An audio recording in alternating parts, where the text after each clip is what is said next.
दोस्तों उत्तर प्रदेश के भागों पर देखिए 4 नवंबर में कुछ ना कुछ तो होगा, यानी कि या तो बादल ही देखने को मिलेंगे, बादलों की तो संभावना है ही, बारिश की संभावनाएं देखिए थोड़ी कम है, यानी कि बहुत कम भी मान के चले आप, हो सकती है फिर भी इक्का दुक्का भागों पर, क्योंकि आईएमडी ने कोई भी वार्निंग 4 नवंबर की उत्तर प्रदेश के भागों पर नहीं दी है।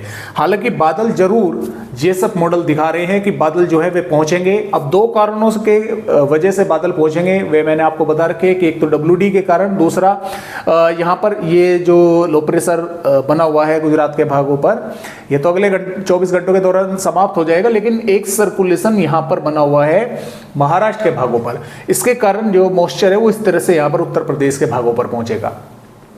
तो ज्यादा जो संभावनाएं हैं वो यही है कि उत्तर प्रदेश के भागों पर 4 नवंबर को बादल वगैरह ही दिखाई देने की संभावनाएं अधिक है, बारिश की संभावनाएं कम है, लेकिन फिर भी कुछ भागों पर बूंदाबांदी हो सकती है। मैं आप सभी भाइयों को एक एक कर सभी अपडेट जो है वे दिखाने की कोशिश करूंगा और बताने की कोशिश करूंगा कि किस तरह से असर जो है वो दिखाई दे सकता है। फिलहाल दोस्तों देखिए जो स्थिति है वो किस प्रकार बनी हुई है। देखिए मैं आपको थोड़ा सा अगर यहाँ पर दिखलाऊं तो आप यहाँ पर देख सकते हैं, एक तो ये लो प्रेशर एरिया है, ये तो अगले 24 घंटों के दौरान समाप्त हो जाएगा। एक लो प्रेशर एरिया बंगाल की खाड़ी पर है, इसका कोई रोल जो है उत्तर प्रदेश के भागों पर बारिश करने का जो है वो नहीं है, ये यहाँ पर ही रहकर इधर जो है आगे निकल जाएगा।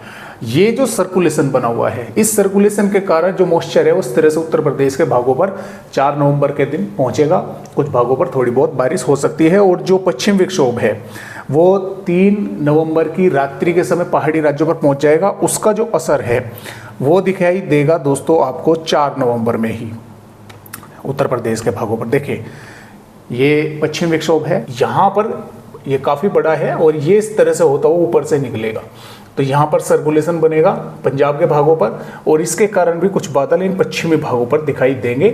और अभी तक जैसा कि मैंने आपको बताया कि बारिश की कोई भी संभावना उत्तर प्रदेश के भागों पर फिलहाल जो है वो नहीं है। मैं आपको वो भी दिखला देता हूँ, देखिए हर एक मॉडल में चेक करा दूंगा। देखिए बादल वगैरह की ही अभी तक संभावनाएं हैं कि हाँ बादल वगैरह ही उत्तर प्रदेश के भागों पर दिखाई देंगे। बारिश जो है इस सर्कुलेशन जो यहाँ पर सर्कुलेशन है उसके कारण कुछ हो सकती है इन भागों पर, और इस पश्चिम विक्षोभ के कारण थोड़े बहुत बादल यहाँ पर दिखाई दे सकते हैं 4 नवंबर में। ये भी वेदर रिपोर्ट 4 नवंबर की है। और इसके अलावा देखिए जो आईएमडी की मैं आप सभी भाइयों को यहाँ पर वेदर रिपोर्ट दिखलाऊं, तो आईएमडी ने किसी भी जिले को पर जो है बारिश की चेतावनी नहीं दी है। देखिए 3 नवंबर की ये वेदर रिपोर्ट है, किसी भी जिले पर बारिश की कोई संभावना नहीं है। 3 नवंबर में मौसम पूरी तरह से साफ बना रहेगा, कुछ भागों पर बादल वगैरह दिखाई दे सकते हैं। 4 नवंबर में भी फिलहाल जो यहाँ पर वार्निंग थी वो भी हटा दी गई है, यानी कि बादल तो जैसा कि मैंने आपको बताया कि दिखाई देंगे शामली, मुजफ्फरनगर तक, मेरठ और अमरोहा, संभल, बदायूं तक, और इधर बाराबंकी, अमेठी, रायबरेली तक भी, और ललितपुर, झांसी। लेकिन हो सकता है इन पर थोड़ी बहुत बूंदाबांदी अगले 24 घंटों के दौरान आईएमडी फिर से दिखा दे।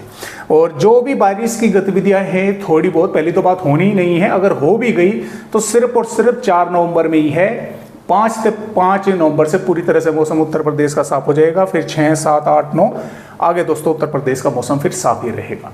तो इस तरह से फिलहाल उत्तर प्रदेश राज्य के अपडेट है। आज की वीडियो में उत्तर प्रदेश भाइयों को बस इतनी ही जानकारी।